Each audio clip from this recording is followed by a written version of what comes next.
biji. Ada semua dapat berkatan. Ayo kita lihat ya, berkatan ini isinya apa? Namanya apa? Unboxing dari ini. Mau pinter-pinter. Terbuka dulu ya. Isinya apa ini? Wow, ini kesukaanku dari kecil.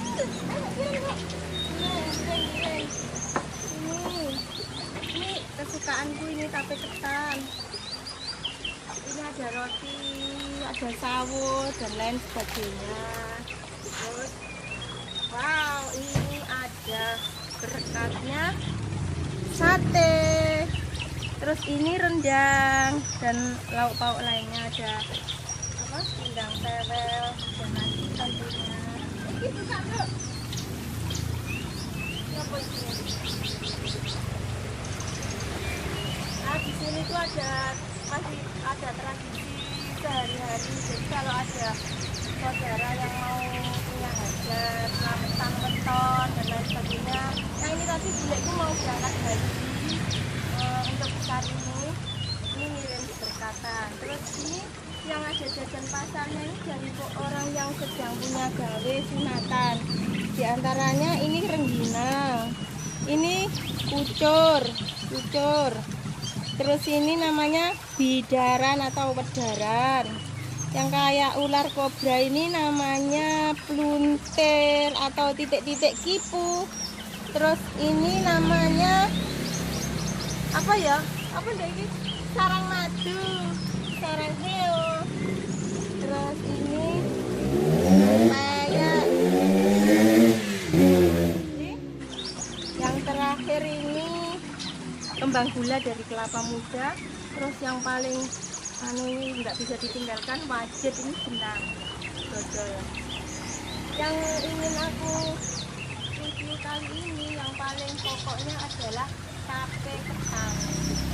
Tape ketannya itu biasanya manis. Ini yang membuat itu biasanya dari orang Jatirogo. Salah satu biasanya namanya apa ya? Tawaran, kalau nggak salah dia Tawaran di Kecamatan Jatirogo. Jadi tapenya itu legit banget guys. Coba dong buka.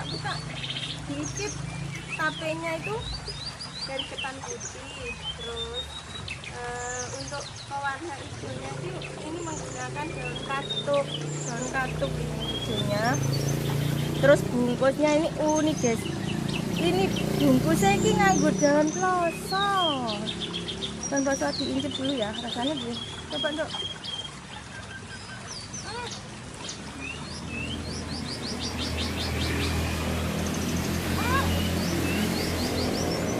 Manis sekali. Manis ya. Ini daunnya ini ada tiga lembar daun ploso. Ini tumbuh liar di pinggir-pinggir sawah, di pinggir-pinggir ladang. Terus ini cara rebusnya dijadikan satu. Ini baru ditusuk pakai untuk mengeramnya digunakan ragi tape. Jadi ragi tape itu tanpa dicampur gula dan apapun, jadi langsung biasanya diketan, dibungkus, dirageni, terus 2 malam kemudian dibuka sudah menjadi tape yang sangat manis. Produk Kecamatan Jatirogo, Kabupaten Tuban. Dan suatu saat kalau teman-teman penasaran, aku mau ke tempat para pembuat tape ketan yang jenis Saud Plaza ini. Nanti aku review untuk teman-teman semua. Dan demikianlah untuk review tape ketan kali ini dan betatan. Jangan lupa ya teman-teman, kalau ingin berlangganan tolong ya di-subscribe supaya bisa melihat video saya berikutnya. Terima kasih teman-teman.